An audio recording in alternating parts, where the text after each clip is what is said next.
It is natural that, as the years go by, we start to notice changes on our skin. It can become more flaccid, wrinkly, and some spots may appear. Do you know why it happens? The reason for that is collagen, whose production starts to drop over time. If you are over 25 years old, it might be a good idea to start taking care of your skin and recover your collagen supply.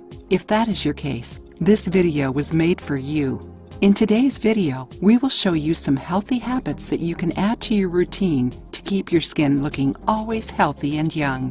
Collagen is an essential protein for beautiful and healthy skin, resulting in more elasticity and firmness.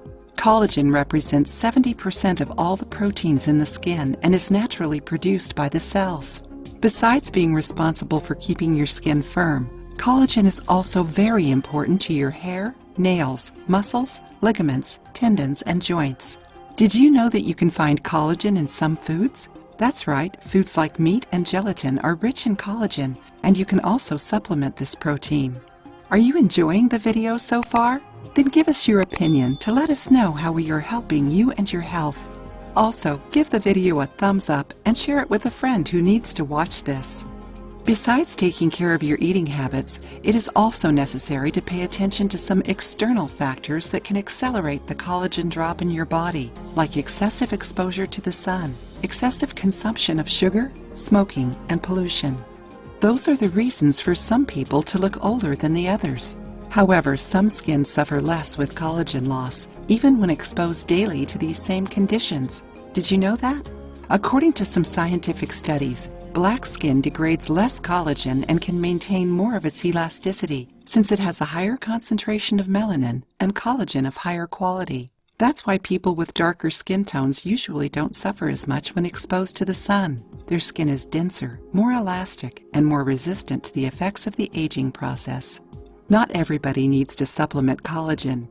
People who already consume an adequate amount of this protein in their daily lives don't need an extra dose, according to the experts. Besides that, there is no scientific evidence that cosmetics with collagen in their composition can stimulate the production of the protein when applied topically. If you can't ingest collagen through foods, it might be necessary to supplement it. In this case, the hydrolyzed collagen is the most recommended since it is absorbed more easily by the gastrointestinal tract. If that is your case, it is essential to talk to a specialized doctor before. Besides a supplementation accompanied by an expert, some other factors can affect the replacement of collagen: the presence of vitamin C and D in your diet, drinking plenty of water, practicing physical activity, and moderate exposure to the sunlight. When exposed to the sun, remember to take the necessary steps. Avoid the sun from 10 a.m. to 4 p.m. unless it is for a few minutes, since the midday is the best hour to absorb vitamin D. Apply a sunscreen, like the one we already taught on the channel. If you liked the video, give it a thumbs up and share it with your friends. For more recipes and tips, subscribe to the channel.